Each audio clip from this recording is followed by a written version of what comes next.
Pengakuan Husein, pelaku pembunuhan mayat dicor, potong tangan korban karena sering dipukul.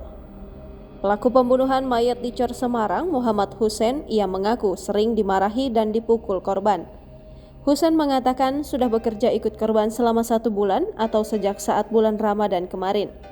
Ia bisa bekerja di tempat itu karena sebelumnya saat bekerja di Warmindo atau Warung Burjo sudah berlangganan galon di tempat usaha isi ulang milik korban. Ia membunuh korban yang tak lain adalah bosnya, Irwan Huta Galung, saat tengah tertidur di tempat usaha isi ulang galon dan gas, Jalan Mula Warwan Raya, Tembalang, Kota Semarang, pada Kamis 5 Mei 2023 malam.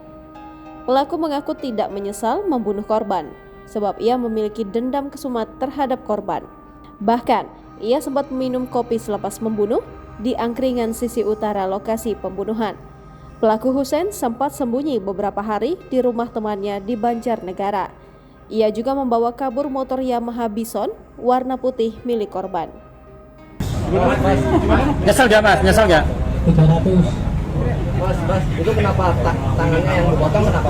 Ini tangannya dipotong buat pukul saya, jadi saya potong. Kalau kepalanya? Kalau kepalanya karena dia sering ngomongin saya, jadi yang saya potong kepala bukan bibir. Kenapa nggak mulutnya?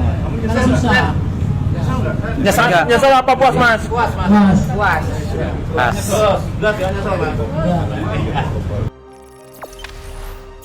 Jangan lupa subscribe, share, komen, dan like ya.